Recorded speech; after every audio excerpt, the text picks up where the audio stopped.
بسم اللہ الرحمن الرحیم۔ عزیز طلباء، ہمارے لیے یہ بڑی ایک خوش بختی اور سعادت کی بات ہے کہ ہمارے درمیان اس وقت جناب ڈاکٹر حافظ حسن مدنی صاحب تشریف فرما ہیں۔ محترم ڈاکٹر صاحب کی شخصیت محتاج تعارف نہیں۔ آپ مولانا عبدالرحمن مدنی حافظ اللہ تعالی عظیم ایک عالم دین اور اسلامک اسکالر ہیں۔ گاہے بگاہے میں آپ سے تعارف کرواتا رہتا ہوں، ڈاکٹر صاحب کا بھی اور مولانا عبدالرحمن مدنی صاحب کا بھی۔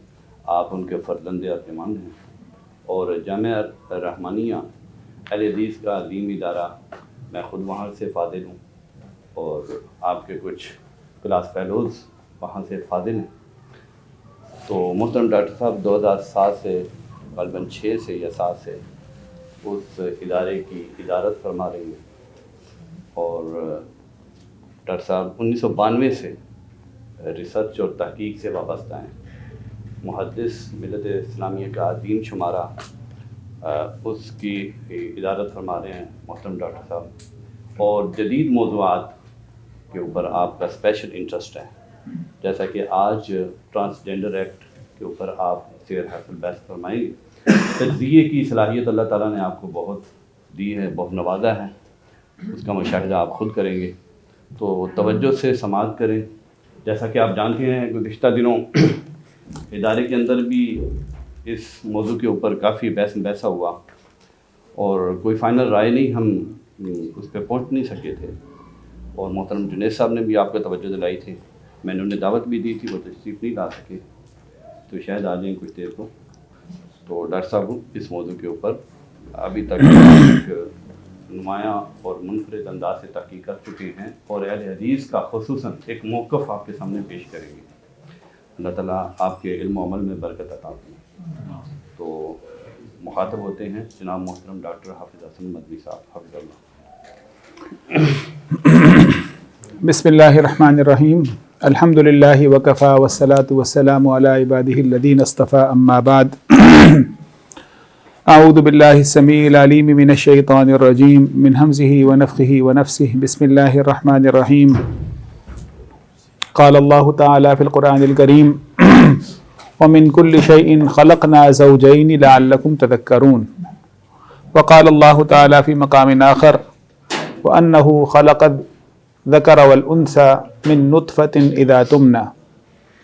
صدق اللہ مولانا العظیم۔ اللہ تعالیٰ کا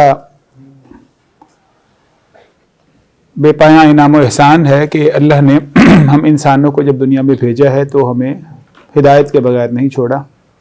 ہر مسئلہ جو دنیا کے کسی خطے میں ہو، کسی دور کسی زمانے میں ہو، ہر مسئلہ ہمارے دین میں اس کے بارے میں رہنمائی موجود ہے۔ آج اس دور میں جو مسائل پیش آ رہے ہیں، جو موضوع آج ہم ڈسکس کریں گے، ٹرانسجنڈر کا جو مسئلہ ہے، اس کے اوپر بھی آپ کو اندازہ ہوگا کہ دین میں کتنی زیادہ تفصیلات موجود ہیں، ہر پہلو سے کیا کیا رہنمائی موجود ہے، تو آپ کو اس بات کا یقین ہو جائے گا کہ یہ دین، یہ شریعت، یہ اعجاز ہے ہمارے نبی صلی اللہ علیہ وسلم کا، یہ اللہ کا انعام ہے کہ اس میں کوئی ایسا مسئلہ نہیں جو مسئلہ رہ نہ گیا ہو۔ اس بات کو پیش نظر رکھیے گا، انشاءاللہ کوئی ایک ایسا نقطہ نہیں ہے، کوئی ایک ایسا سوال نہیں ہے جو سوال اس ضمن میں ہمارے دین میں اس کے پر براہ راست قرآن کریم کی آیت نہ ہو، یا حدیث نہ ہو، یا علماء فقہا کے اقوال نہ ہو۔ بڑی ہی واضح روشنی کے ساتھ الحمدللہ ہم ہر مسئلے کے بارے میں واضح ہیں۔ فرق صرف یہ پیش آتا ہے کہ قرآن و سنت پہ تو ہر چیز موجود ہے، لیکن قرآن و سنت سے کس نے استدلال کر لیا، کس نے اس استدلال تک جو ہے اس کی رسائی ہو گئی، یہ ان علماء تک کون پہنچ گیا جن علماء کرام نے اس کے بارے میں وضاحت کی ہے۔ تو فرق ہماری اہلیت کا ہے، ہم پر اللہ کی رحمت کا ہے، اللہ کا انعام کا ہے، وگرنہ قرآن و سنت میں بہرحال ہر چیز موجود ہے اور وہاں سے تمام تفصیلات ملتی ہیں۔ یہ مسئلہ جو ہے وہ ایک اس کا نظریاتی پہلو ہے، ایک اس کا عملی پہلو ہے۔ تو میں نظریاتی تناظر اس کا کچھ دیر کے لیے بیان کر کے پھر عملی موضوع پر آتا ہوں۔ بنیادی طور پر یہ مسئلہ جو ہے ٹرانسجنڈر کا، جہاں جو آپ پڑھتے ہیں تفہیم مغرب کے بارے میں مختلف باتیں پڑھتے ہیں نا، تو یہ مغرب کا اٹھایا ہوا ایک مسئلہ ہے اس مسئلے کی دو جہات ہیں. ایک جہت اس کی نظریاتی ہے. تو نظریاتی پہلو جو ہے وہ تو مغرب نے اٹھایا ہے، جس دور میں آج یہ مسئلہ ہمارے معاشرے میں اٹھا ہوا ہے، لوگوں کے اندر سامنے آ چکا ہے. اور اس کا ایک تناظر واقعاتی ہے. واقعاتی ہونے کے ناطے، حقیقت ہونے کے ناطے یہ ہمیشہ سے انسانیت کا مسئلہ ہے. ہر دور میں ایسے لوگ موجود رہے ہیں جن کو مشکلات ہیں. تو ہر دور میں جن لوگوں کو ایسی مشکلات موجود ہیں، ان لوگوں کے لیے دین میں ہر دور میں رہنمائی علماء دیتے رہے ہیں، آج بھی دے رہے ہیں، کل بھی دیں گے. لیکن اس وقت ہم جس بات کو، جس تناظر کو زیر بحث لا رہے ہیں، یہ مسئلہ مغرب کے تناظر میں اٹھا ہوا ہے. مغرب کا نعرہ ہے، جس نعرے پر آپ سمجھتے ہیں کہ این جی اوز ہو گئے، یا عالمی ادارے ہیں، یو این او ہے، یا انسانی حقوق، مختلف ادارے ہیں جو اس کے پیچھے ہیں، جو کہہ رہے ہیں کہ اس کام کو نافذ کیا جائے. تو اس چیز کی دو بنیادیں ہیں، ایک نظری بنیاد ہے، ایک واقعاتی بنیاد ہے. تو واقعاتی بنیاد کو اس کے تمام حل موجود ہیں، اور نظریات کے بارے میں بھی بہرحال حل موجود ہیں. گویا کہ یہ مسئلہ ایک لحاظ سے اعتقادی مسئلہ ہے، ایک لحاظ سے یہ فقہی مسئلہ ہے. تو ایک اعتقادی مسئلہ کس تناظر میں ہے، میں مختصر وقت میں کوشش کروں گا 4-5 منٹ میں تناظر واضح کر کے عملی مسئلے پر بات جائے. لیکن یہ بنیادی مسئلہ جہاں سے شروع ہو رہا ہے، مغرب اور اسلام کی یہ نظریات کی بحث ہے. آپ اس بات کو جانتے ہیں کہ اللہ تعالیٰ نے انسان کو عقل و ذہانت دی ہے، اور اللہ نے اس کے ساتھ عقل و ذہانت میں یہ صلاحیت نہیں رکھی کہ وہ پوری زندگی گزارنے کا طریقہ ہمیں دے سکے. اس کے لیے اللہ تعالیٰ نے انبیاء کرام کو بھیجا ہے. انبیاء کرام کو بھیجنے کا مقصد یہ ہے کہ انسان اس بات کی صلاحیت نہیں رکھتا کہ اپنی زندگی کی پوری صلاح اور فلاح خود حاصل کر سکے. اگر انسان اس بات کی صلاحیت رکھتا ہے تو اللہ تعالیٰ انبیاء کرام کو نہ بھیجتے، قرآن کریم نہ آتا. تو یہ دور جس میں انبیاء کرام سے یا اللہ تعالیٰ سے رہنمائی ہم لیتے رہے، مذاہب سے رہنمائی کا دور، یہ آج سے 500-600 سال پہلے دعویٰ کر کے اس دور کو ختم کیا گیا. اور مغرب میں اس نقطے کو کہا جاتا ہے نشأت ثانیہ کا دور. نشأت ثانیہ کا جو بنیادی نظریہ ہے، اہل مغرب میں یہ مسئلہ پیش آیا. انہوں نے کہا کہ ہم رہنمائی جو ہے وہ اپنے باہر کے ذرائع سے نہیں لیں گے، بلکہ رہنمائی دینے کے لیے ہم خود کافی ہیں، اور ہمیں جیسے زندگی گزارنی ہے اس کے لیے ہم خود سوچیں گے کہ ہم نے کس طرح چلنا ہے. تو علم کا سرچشمہ کیا ہونا چاہیے اور علم کا موضوع کیا ہونا چاہیے، اس نقطے پر مغرب کی نشأت ثانیہ کی تحریک وجود میں آئی. 15ویں صدی میں وجود میں آئی، اور 18ویں صدی میں، 19ویں صدی کے اندر یہ پھر اپنے آہستہ آہستہ آگے بڑھتے بڑھتے ایک بڑے بلند مقام پر پہنچی. اور آج اس دور میں ہم جی رہے ہیں نا، تو اس دور میں اس کے نظریات دنیا میں پوری طرح واضح ہو کر نافذ ہو چکے اور اب قائم ہو رہے ہیں. ان میں سے ایک نظریہ یہ ہے. تو بنیادی مسئلہ یہ ہے کہ اس چیز کو انسانی حق قرار دیا گیا کہ انسان کا یہ حق ہے کہ اپنی زندگی کے بارے میں وہ خود فیصلہ کرے. ایک نظریہ یہ ہے کہ یہ انسان کا نہیں بلکہ خالق کا حق ہے کہ خالق بتائے گا کہ ہم نے زندگی کیسے گزارنی، ہمارے حقوق کون کون سے ہیں. ایک اسلام کا نظریہ حقوق ہے. نظریہ حقوق یہ والا انسانی حقوق کا اسلامی نظریہ یہ والا ہے کہ ہر وہ چیز حق ہے جس حق کی نشاندہی قرآن و سنت میں نبی صلی اللہ علیہ وسلم نے کی ہے. اور ایک یہ ہے کہ حق کیا چیز ہے جس کو ہم لوگ اپنی عقل سے، اپنے شعور سے، اپنی مرضی سے اس کا تعین کرتے ہیں. تو اس ایک جملے کے فرق سے پورے دو نظام حیات وجود میں آ جاتے ہیں. یہی مغرب اور اسلام کا بنیادی فرق ہے. ایک ہے کہ ہم نے زندگی گزارنی ہے اللہ کے احکامات کی بندگی میں، اللہ کی اطاعت میں، اور ایک ہم نے زندگی گزارنی ہے اپنی مرضی کے لیے، اپنی خواہشات کی بندگی کے لیے. قرآن کریم میں آتا ہے نا، افرأیت من اتخذ الہہ ہواہ، کیا آپ نے اس آدمی کو نہیں دیکھا جس نے اپنی خواہشات کو، اپنی مرضی کو اپنا معبود بنا لیا. تو یہ دو نظریات ہیں.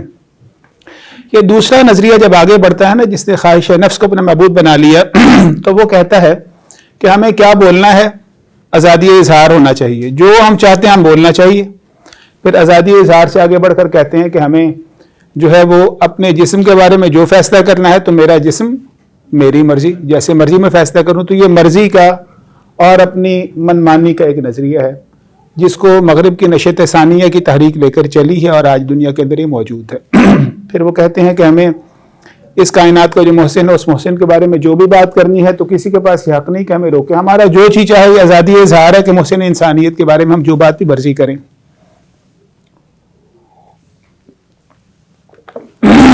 اسی طرح وہ یہ بات بھی کہتے ہیں کہ یہ ہمارا یہ حق ہے کہ ہم مردوں عورتوں کے تعلقات آپس میں جیسے بھی بنے، شادی سے پہلے یا شادی کے بعد، اگر شادی سے پہلے رضامندی سے بنے تو تب بھی یہ ٹھیک ہے.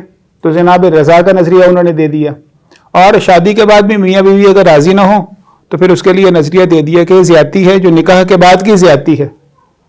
تو نکاح کے بعد کی زیادتی جو ہے وہ بھی نظریہ اہل مغرب کے ہاں موجود ہے نظریہ یہ ہے کہ یہ اصل میں نکاح کا کوئی حیثیت نہیں ہے، بلکہ رضامندی کی، مرضی کی اور مرضی نہ ہونے کی حیثیت ہے۔ وہ شادی سے پہلے حاصل ہو جائے تب بھی تعلقات قائم ہو سکتے ہیں، اور شادی کے بعد حاصل نہ ہو تو تب بھی یہ گناہ ہے، اور بہت سے ملکوں کے قوانین میں ایسے ہی ہے۔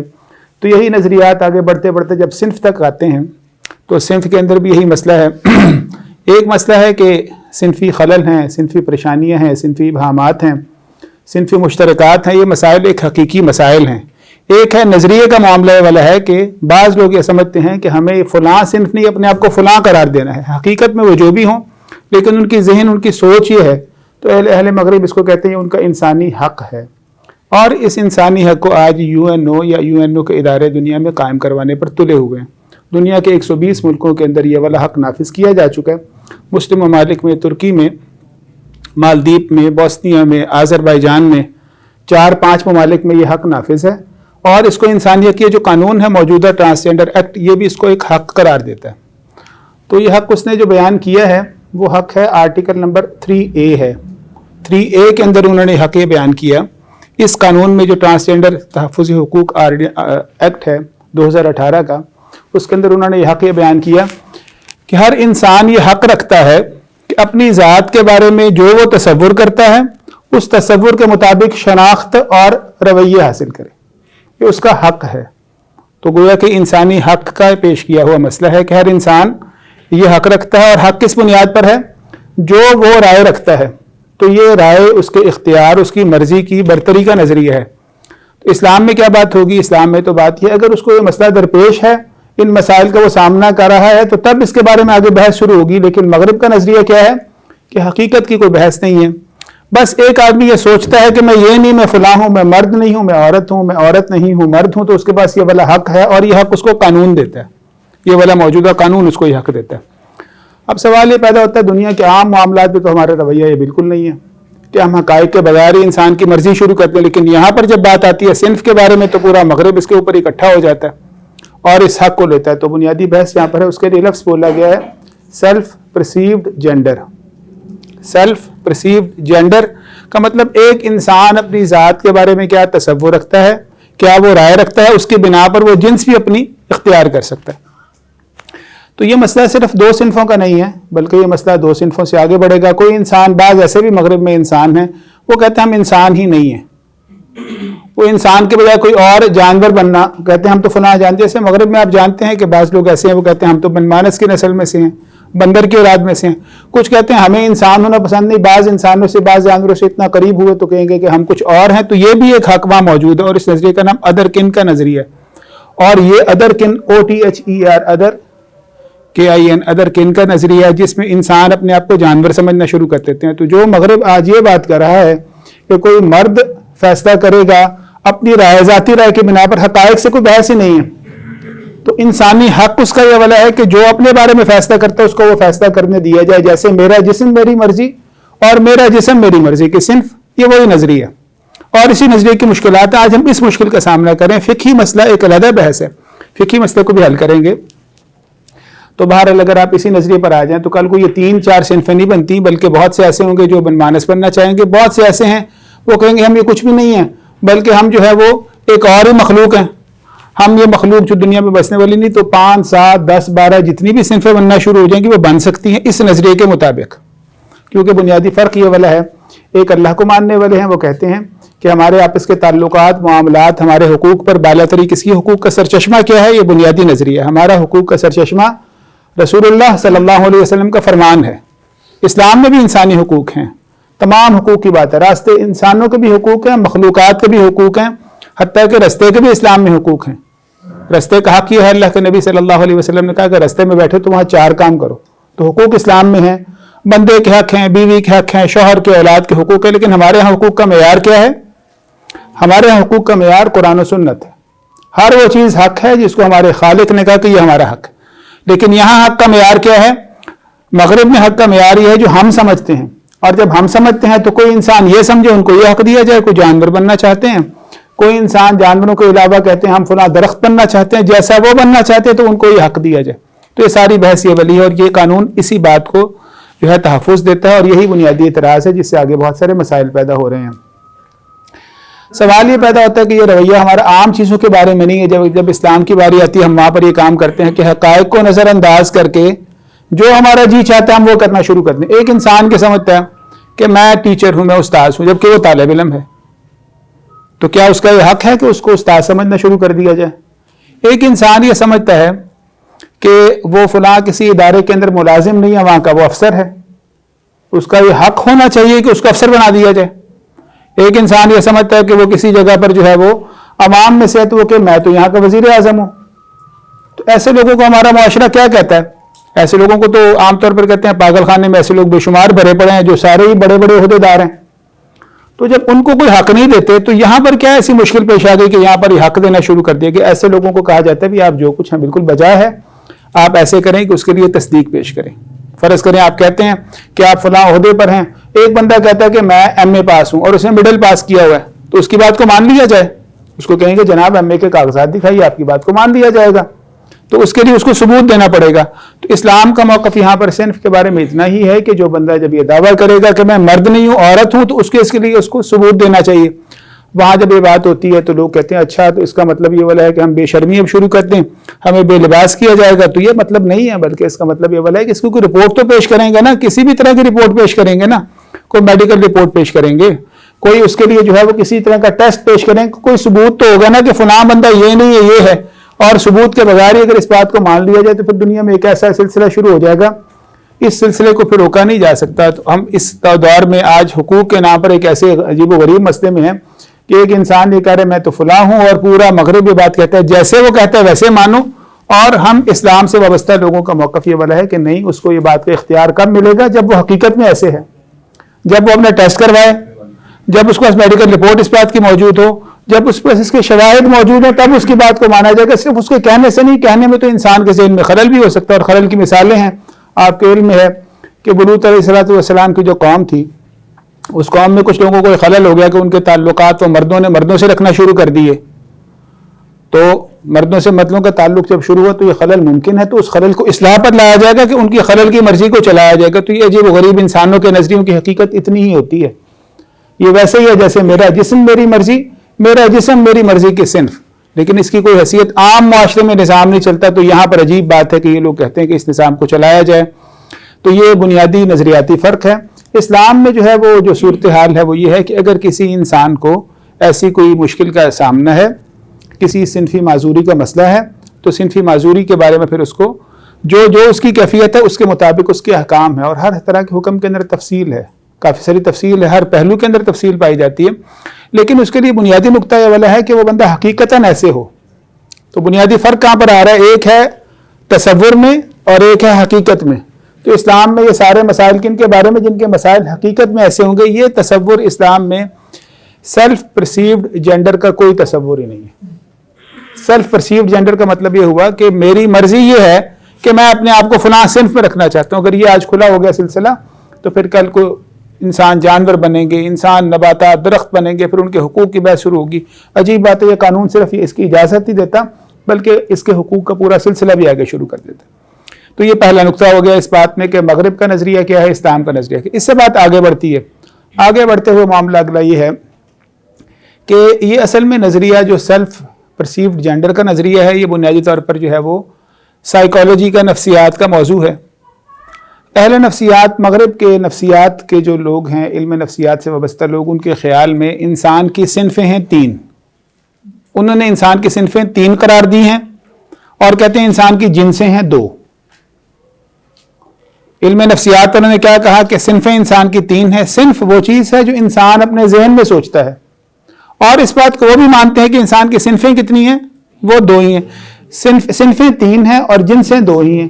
جنس کا مطلب مرد عورت ہے, یعنی جسمانی اعضاء کے مطابق جو ان کے اعضاء ہیں ان اعضاء کے مطابق 2 ہی ہیں. یہ مغرب والے مانتے ہیں, لیکن کہتے ہیں ذہن کے اندر انسان جو سوچ سکتا ہے وہ 2 سے زیادہ کو سوچ سکتا ہے. وہ 3 صنفیں ہو سکتی ہیں. میں نے آپ کو ذکر کیا وہ 3 نہیں, آج بھی 4 ہیں, 4 5 6 7 مزید بھی ہو سکتی ہیں. جب اس کے پیچھے حقیقت ہی کوئی نہیں ہے تو انسان آج تیسری صنف سوچتے ہیں, کل کو چوتھی, 5ویں, 6ٹھی, 7ویں جتنی مرضی صنفیں وہ سوچنا شروع کر دیں گے. تو یہ تو ایک لامتناہی سلسلہ ہے. جبکہ اسلام کی روح سے یہ صنف اور جنس کے درمیان میں کوئی فرق نہیں ہے. تو نفسیات والوں نے ایک لفظ استعمال کیا صنف، اس کے لیے انگریزی میں لفظ استعمال کیا جینڈر. تو کہتے ہیں جینڈر 3 ہیں اور سیکس 2 ہیں. اسلام میں جینڈر بھی 2 ہی ہیں اور سیکس بھی بندے کی انسانوں کی 2 ہی ہیں. یہ 2 ہی ہیں، 3 نہیں ہیں. یہ بنیادی فرق ہے.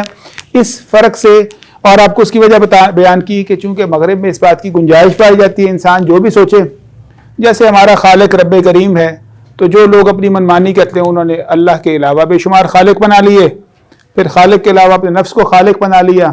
تو خالق کی ان کے پاس تو کوئی صفت، کوئی ذات، کوئی حیثیت ہی نہیں ہے. اس کے باوجود خالق بنائی رہتے ہیں. تو اسلام اس کو کوئی حیثیت نہیں دیتا. اس طرح اصناف بھی جتنے مرضی بنائی رکھیں اس کی کوئی حیثیت نہیں ہے. اللہ خالق ہے، اپنے ما سوا تمام چیزوں کا خالق ہے رب کریم. واللہ خلقکم وما تعملون، جو ہم کرتے ہیں ان کا بھی اللہ خالق ہے. خلق لکم ما فی الارض جمیعا، اللہ نے سب کچھ انسانوں کے لیے پیدا کیا. تو اللہ تمام چیزوں کا خالق اور انسانوں کا خالق بھی اللہ ہے. اور انسان میں جو صنفی صفات ہیں یہ تمام صفات کا خالق بھی ہمارے رب کریم ہے. تو رب کریم نے انسان کی صنفیں بنائی ہی 2 ہیں. اللہ تعالیٰ نے یہ صنفیں جو 2 بنائی ہیں اس کے بارے میں قرآن کریم میں 1-2 نہیں ہے، درجنوں آیات موجود ہیں. لیکن جب یہ مسئلہ پیش آیا تو علماء کرام کی تفسیروں کو دیکھا گیا، تب پتہ چلا کہ علماء کرام نے تفسیریں بھی یہی کی ہیں. میں نے آیت آپ کے سامنے پڑھی ہے وَمِن كُلِّ شَيْءٍ خَلَقْنَا زَوْجَيْنِ لَعَلَّكُمْ تَذَكَّرُونَ. ہم نے تو ہر چیز میں زوجین 2 جوڑے 2 ہی بنائے ہیں تمہیں اس سے نصیحت مل جائے. ایک اور جگہ ہے سبحان الذی خلق الازواج كلها مما تنبت الارض ومن انفسهم ومما لا يعلمون. پاک ہے وہ ذات جس نے تمام چیزوں میں جوڑے پیدا کیے. صرف انسانوں میں جوڑے نہیں ہیں، انسانوں میں بھی جوڑے ہیں اور نباتات میں بھی جوڑے ہیں. آپ کے علم میں ہے کہ نباتات میں بھی مختلف درخت جو ہیں ان کے بھی جوڑے موجود ہیں اور ان چیزوں کے بھی جوڑے ہیں جن کو ہم جانتے نہیں ہیں. تو تینوں شکلیں بیان کر کے جن کو ہم نہیں جانتے اور نباتات اور انسان تمام میں اللہ نے جوڑوں کا نظام پیدا کیا. وَأَنَّهُ خَلَقَ الذَّكَرَ وَالْأُنثَى مِن نُطْفَةٍ إِذَا تُمْنَى. اللہ وہ عظیم ذات ہے جس نے مرد عورت کو پیدا کیا. وہ رب کریم نے 2 کو ہی پیدا کیا، 2 کے علاوہ پیدا ہی نہیں کیا. اور اس پر آیات 3 آپ کو بتائیں، اس طرح کی 10-12 اور بھی آیات ہیں جن آیات میں بات بالکل واضح ہے کہ صنفیں ہیں ہی 2، تیسری رب کریم نے پیدا ہی نہیں کی. احادیث میں بھی یہی بات ہی آتی ہے. سیدنا حذیفہ بن اسید رضی اللہ تعالیٰ عنہ کی حدیث یہ صحیح بخاری کے اندر موجود ہے کہ آپ فرماتے ہیں کہ جب انسان جو ہے استقرار حمل کے بعد جنین کو جو ہے وہ 42 دن گزر جاتے ہیں تو اللہ تعالیٰ فرشتے کو بھیجتے ہیں اور فرشتہ اس وقت جا کر اس بچے کے بارے میں اللہ تعالیٰ سے پوچھ کر فیصلہ لکھتا ہے. ایک فیصلہ لکھتا ہے کہ یہ بچہ جو ہے وہ بدبخت ہوگا یا نیک بخت ہوگا، اس بچے کی عمر کتنی ہوگی، اور یہ بات بھی پوچھتا ہے کہ اس بچے کی صنف کیا ہوگی. تو وہاں پر صنفیں ہیں کہ یہ بچہ لڑکا ہے یا یہ لڑکی ہے. تو وہ خالق اس وقت اس کا فیصلہ کرتا ہے کہ اس کو لڑکا بنانا ہے کہ اس کو لڑکی بنانا ہے. تو اللہ تعالیٰ بناتے ہی 2 ہیں. جب تیسری رب کریم نے بنائی ہی نہیں ہے تو تیسری کا نظریہ ہم انسان جتنا مرضی بنانا شروع کرتے ہیں اس کی کوئی حیثیت نہیں ہے. اللہ تعالیٰ نے قرآن کریم میں کہا من عمل صالحا من ذکر او انثى وهو مؤمن فلنحيينه حیاتا طیبہ. جس انسان نے بھی اچھے اعمال کیے تو اللہ کا یہ لازماً وعدہ ہے کہ ہم ضرور اس کو پاکیزہ زندگی دیں گے. تو من عمل صالحا من ذکر او انثى، مرد اور عورت 2 کا تذکرہ کیا، تیسری کا کوئی تذکرہ ہی نہیں ہے. اس کا مطلب نیک اعمال جس کو اللہ نے حیات طیبہ دینی ہے اور جس کو اللہ نے بہترین اجر دینا وہ کون ہے؟ وہ یا مرد ہوں گے یا وہ عورتیں ہوں گی. تو اس کی بے شمار دلائل ہیں. جب فرشتہ آتا ہے تو 2 ہی صنفیں پوچھتا ہے، تیسری پوچھتا ہی نہیں ہے. تو خالق کائنات نے ہمیں اس کے بارے میں جو علم دیا، اب انسان کے صنف کا علم تو ہمیں خالق ہی بتائے گا نا کہ انسان کی صنفیں 2 سے زیادہ ہو سکتی یا نہیں ہو سکتی. تو اسلام کی صنفیں، اسلام نے جو صنفیں بتائی ہیں، قرآن کریم نے، ہمارے خالق نے جو بات بتائی، اللہ تعالیٰ کی سب سے مکمل جو دستاویز ہمارے پاس موجود ہے، جو اللہ تعالیٰ کا بہترین اور کامل پیغام موجود ہے، وہ صرف 2 ہی صنفیں بتاتا ہے. اب بعض لوگوں کا موقف یہ ہے، وہ یہ کہتے ہیں یہ سارے بیان ہے، اسلوب بیان ہے، عام طور پر ایسے ہوتے ہیں اس لیے قرآن کریم کی تمام آیات میں ایسے ہی ہے. تو یہ ایک غالب انداز بیان ہے، حقیقت میں تیسری بھی ہوتی ہے. تو یہ بات ان کی جو ہے وہ صحیح نہیں ہے. اس طرح قرآن کریم کی آیات کو امکان اور احتمال کی بنا پر چھوڑا نہیں جا سکتا. اور ان کی بات رد کرنے کا قرینہ اور اصول یہ بھی ہے کہ اگر کوئی تیسری صنف ہے تو رب کریم جس نے ہر چیز کے حقوق بیان کیے، جانوروں کے بھی حقوق بیان کیے، رستے کے حقوق بیان کیے، فضا کے حقوق بیان کیے، درختوں کے حقوق بیان کیے، اس نے پھر تیسری کے بیان کیوں نہیں کیے؟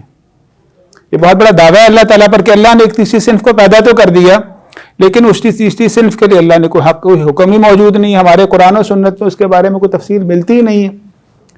کیونکہ نماز جب پڑھیں گے تو نماز پڑھتے ہوئے اگر دو صنفوں کے لیے تو احکام موجود ہیں, مردوں کی جگہ نماز پڑھنے کی علیحدہ ہے, صفیں ان کی علیحدہ ہیں, عورتوں کی علیحدہ. اب تیسری صنف کیا کرے؟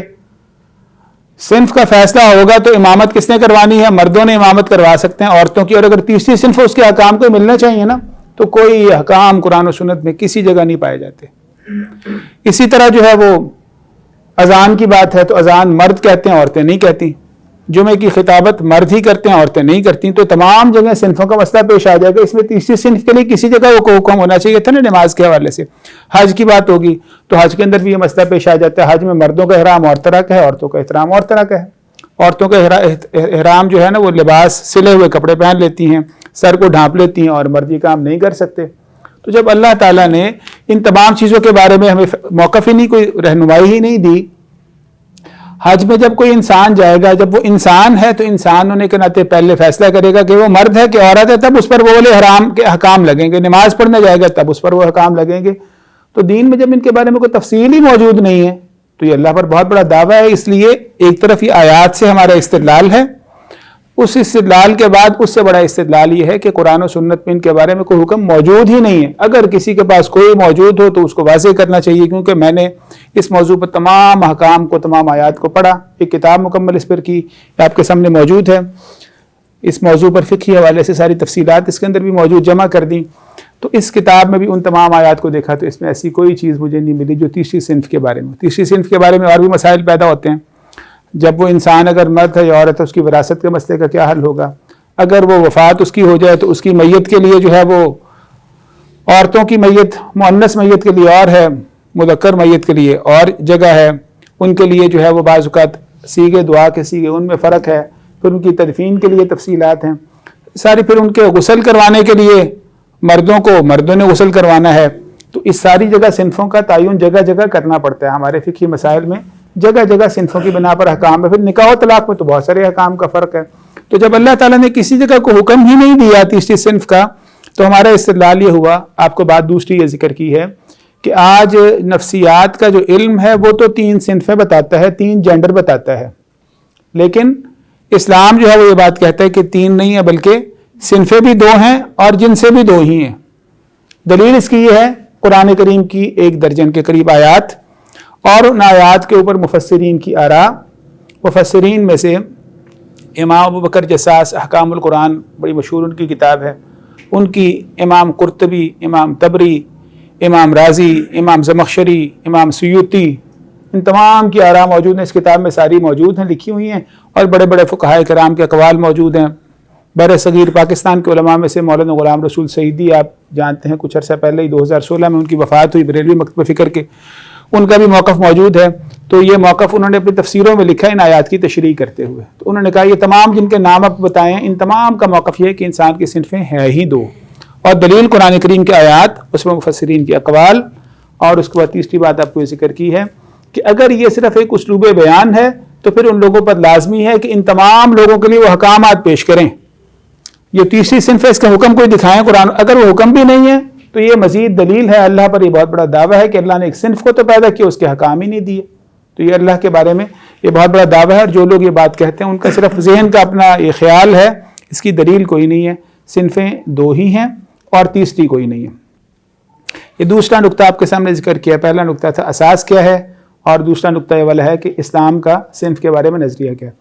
اب جب صنفیں جو اسلام میں 2 ہیں, پھر اگلا مسئلہ یہ پیش آ جاتا ہے کہ پھر آج یہ ساری جو بحث چلی ہوئی ہے ٹرانسجینڈر کے بارے میں یا مخنث کے بارے میں, یہ لفظ کیا ہے, اس کا متبادل اسلام میں کیا ہے. پھر یہ جب بنیاد واضح ہو گئی تو اس بنیاد سے آگے نتائج میں کیا فرق پیش آتا ہے. یہ ٹرانسجینڈر کا جو لفظ ہے, یہ لفظ خود یہ بات بتاتا ہے کہ صنفیں 2 ہی ہیں. ٹرانسجینڈر, جینڈر کا مطلب ہو گیا صنف, تو ٹرانس کا مطلب صنفی منتقلی. ٹرانسپورٹ کسے کہتے ہیں, ایک جگہ سے دوسری جگہ منتقل ہونا. تو یہ جینڈر صنف کی منتقلی, تو یہ کسی تیسری صنف کا نام ہی نہیں ہے. اگر نام ہوتا اس تیسری صنف کو نام تو دے دیتے نا, ایک ہے مرد ہے ایک عورت ہے, تیسری کو نام دیتے. اس کا نام کیا ہے, صنفی انتقال کا مرحلہ. یہ تو عبوری نام ہے ایک. یہ نام خود یہ بات بتا رہا ہے یہ کوئی تیسری صنف نہیں ہے، بلکہ یہ وہ بندہ ہے، وہ انسان ہے جو صنفی مسائل کا شکار ہے، تو اس کو مستقل ایک تیسری صنف بنا کر قائم کر دینا، اس لفظ کے اندر بھی یہ بات نہیں پائی جاتی۔ اور آپ کو دلچسپ بات بتاؤں کہ میڈیکل سائنس کے اندر بھی صنفیں، یعنی صنفیں کہہ لیں یا جن سے کہہ لیں، وہ دو ہی ہیں، تیسری نہیں ہے۔ جب بھی کسی انسان کو جو ہے وہ اگر کسی وقت کو علاج وغیرہ کروانا پڑ جائے صنفی مسائل کا، تو میڈیکل ڈاکٹر والے یہ بات کہتے ہیں کہ صنفیں تو دو ہیں، بتاؤ مرد یا عورت، اور اس کے ٹیسٹ کرتے ہیں تو اس کو عورت ہونے کے ناطے جو مشکلات ہیں جس کا شکار ہے اس کی وہ ختم کرتے ہیں، یا مرد ہونے کے ناطے جو مشکلات ہیں ان کو ختم کرتے ہیں۔ گویا کہ مغرب کی ہی متعارف کرتا ہے دو سائنسز ہیں، ایک نفسیات کی، ذہن کی سائنس ہے، اور ایک ہے حقائق کی۔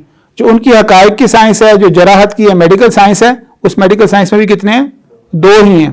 تو اہل مغرب نے اپنی مرضی کے لیے میڈیکل سائنس کو بھی نظر انداز کر دیا، کیونکہ جب انسان کا مقصد صرف اپنی منشا اس کو پورا کرنا بن جائے تو پھر کچھ بھی انسان کر سکتا ہے۔ آپ دیکھیں کتنی بڑی حقیقت ہے، اللہ کی طرف سے حقیقت آسمان پر موجود ہے، ہلال کی شکل میں موجود ہے، اللہ نے کیلنڈر ہمیں دیا ہوا ہے کہ مہینوں کی گنتی کیسے کرنی ہے، 12 مہینے اور چاند آسمان پر کیلنڈر کی طرح روزانہ وال کلاک لگا ہوا بتا رہا ہے آج کون سا دن ہے۔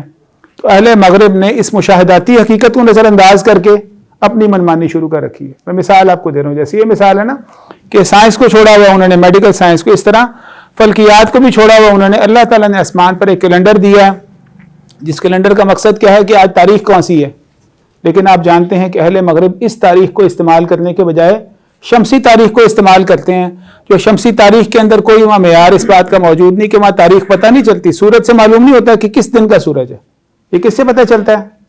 چاند سے۔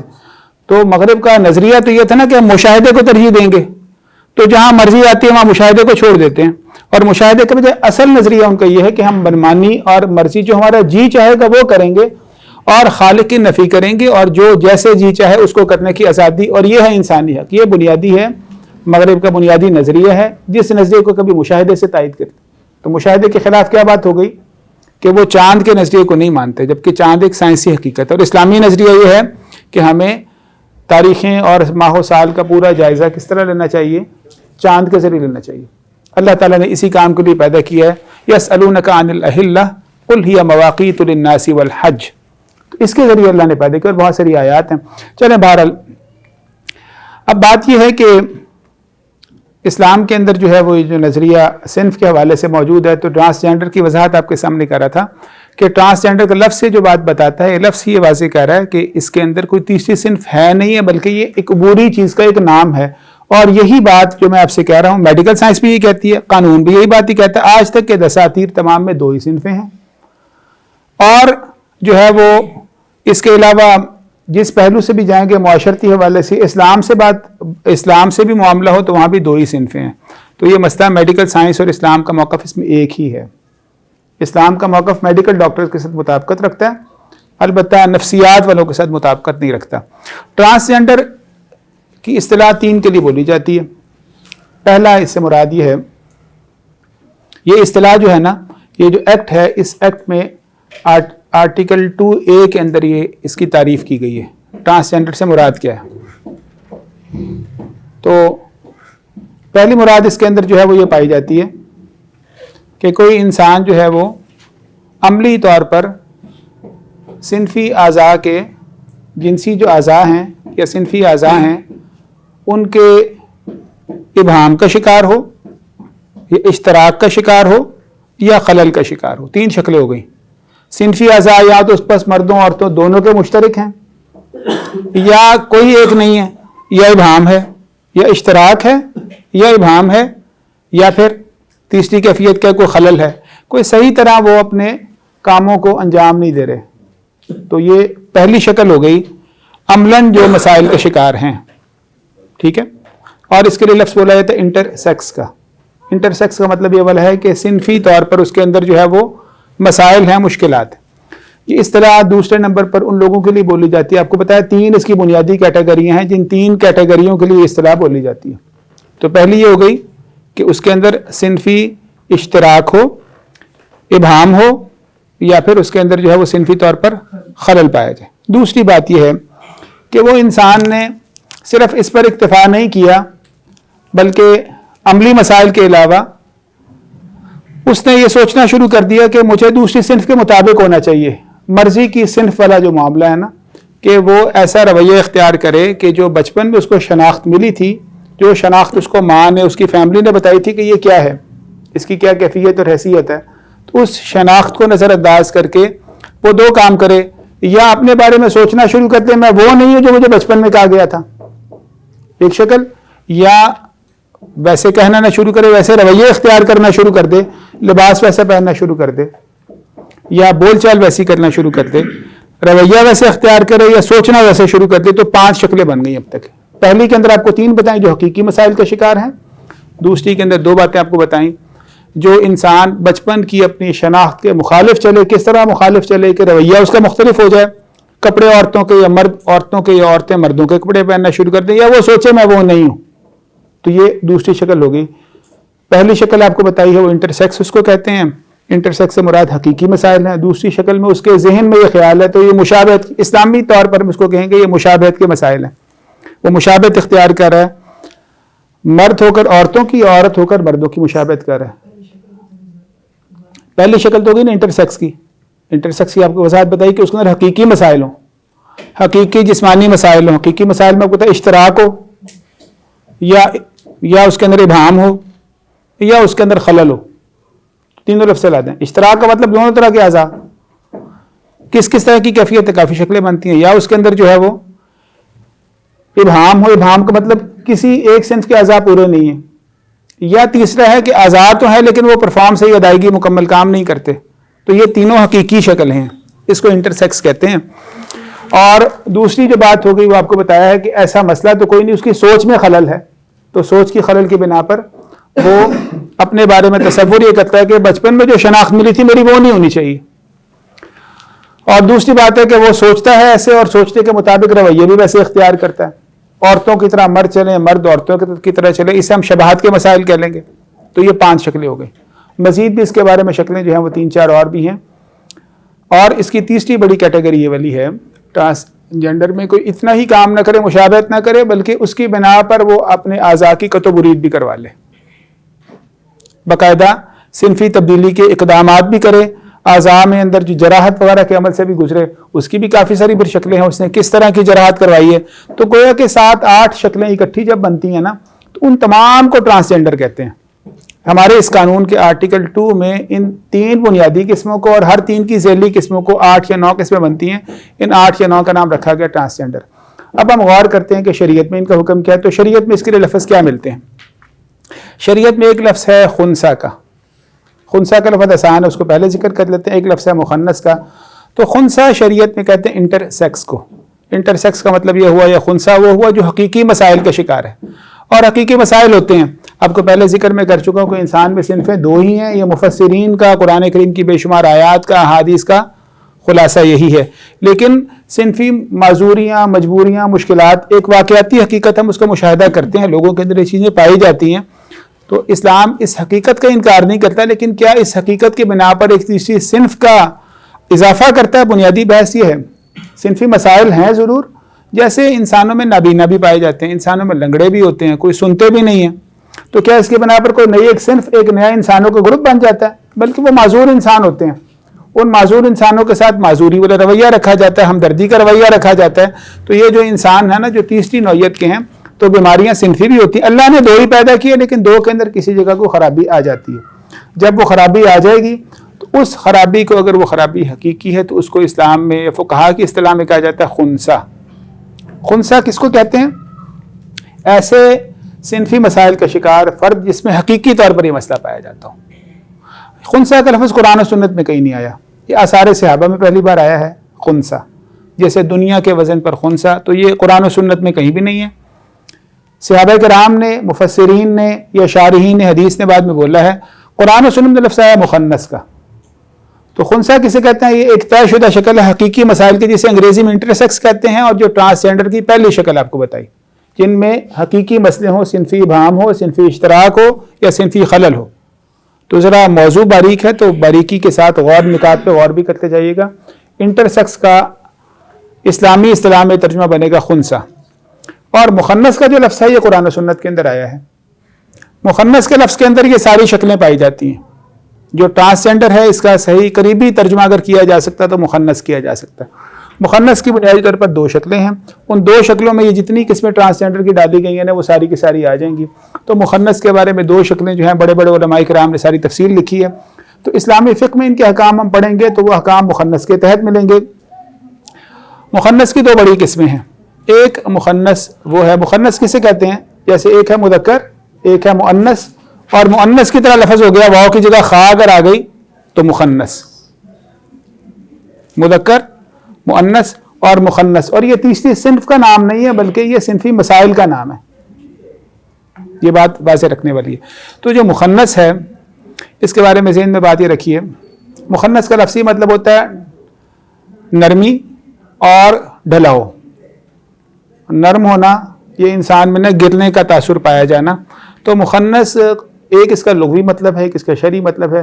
لغوی مطلب کے ناطے ہر وہ مرد جو عورتوں جیسے کام کرے، عورتوں کی علامت نرمی ہے اور ڈھلنا ہے، تو تخنث کا مطلب ہو گیا جس میں نرمی اور ڈھلنا پایا جائے گا، اسے اگر وہ مرد ہوگا، مرد ہو کر یہ کام کرے گا تو اسے کیا کہیں گے؟ مخنث۔ ہمارے دین میں اس کے لیے ایک اور اصطلاح بھی ہے، اللہ کے نبی صلی اللہ علیہ وسلم نے بیان کی، اسے کہتے ہیں مترجلہ۔ مترجلہ ان عورتوں کو کہتے ہیں جو عورتیں ہو کر مردوں جیسے کام کریں۔ تو صنفی مشابہت کے لیے دین میں 2 اور دونوں احادیث کے اندر آئی، اور خنثیٰ کا لفظ آپ کو بتایا احادیث میں نہیں آیا۔ تو مخنث جو ہے وہ مرد ہوگا جو کہ عورتوں کی طرح کے کام کرتا ہو، اور مترجلہ وہ عورت ہوگی جو مردوں جیسے کام کرتی ہو۔ اب مخنث کی قسمیں ہیں آگے، مترجلہ کے آگے قسمیں ہیں۔ مخنث کی قسمیں یہ ہیں، فقہاء کرام نے اس کی تفصیل جو اس کے احکام میں لکھی ہے، حافظ ابن حجر نے لکھی ہے، امام نووی رحمہ اللہ نے لکھی ہے، مولانا شمس اللہ عظیم آبادی نے لکھی ہے، اور تمام فقہاء کرام کے پاس تقریباً یہ تفصیل واضح ہے۔ ان علماء نے بڑی وضاحت سے لکھی ہے، انہوں نے یہ بات ذکر کی ہے کہ مخنث کی بنیادی طور پر 2 قسمیں ہیں۔ ایک مخنث ہے جو فطری اور حقیقی طور پر اس میں عورتوں کی مشابہت، اس کے صنفی مسائل ایسے ہوں کہ وہ حقیقتاً اس میں عورتوں کی مشابہت پائی جاتی ہے، حقیقتاً پائی جاتی ہو، یعنی خنثیٰ والی بات ہو یا انٹرسیکس والی بات ہو، تو اس کا حکم کیا ہے؟ اور ایک وہ ہے جس میں ایسے مسائل نہیں پائے جاتے بلکہ وہ مکمل ایک مرد ہے لیکن وہ اپنی مرضی سے ارادتاً شباہت کرتا ہے۔ تو اسلام میں فقہی طور پر تفصیل ہے، ارادتاً شباہت کی، مرضی سے مشابہت کی، اور حقیقتاً مشابہت کی۔ تو مخنث کی 2 قسمیں ہوئیں، ایک مخنث وہ ہے جو کہ حقیقی مشابہت ہے اور جو ارادتاً مشابہت ہے۔ جو حقیقی مشابہت والا ہے اس کے بارے میں دین میں حکم یہ ہے کہ وہ حقیقی مشابہت والا جو ہے جس میں اشتراک ہوگا، ابہام ہوگا، خلل ہوگا، یا بعض اوقات بعض مرد ایسے ان کی آواز حقیقتاً عورتوں جیسی ہے، بعض مرد ہیں وہ کوشش بھی کرتے ہیں لیکن مردانہ چال ڈھال وہ نہیں اختیار کر سکتے، تو ان کے بارے میں یہ ہے کہ انہیں سب سے پہلے اس بات کو واضح کرنا ہے کہ ان کی اصل صنف کیا ہے۔ اصل صنفیں 2 ہی ہیں، اپنی اصل صنف کا انہیں تعین کرنا ہے، اور اس اصل صنف کے مطابق دین کے سارے احکام ان پر جاری ہوں گے، وہ مرد ہیں کہ وہ عورت ہیں۔ پہلے اپنی اصل صنف کا تعین کرنا ہے، یہ اس کے بعد آپ کو ذکر کروں گا صنف کی پہچان کیسے ہوتی ہے۔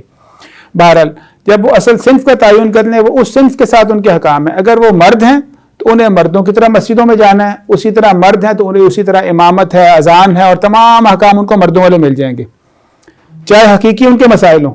حقیقی مسائل کے باوجود ہر انسان یا مرد ہے یا عورت ہے، مسائل کے باوجود تیسری صنف کوئی نہیں بنتی۔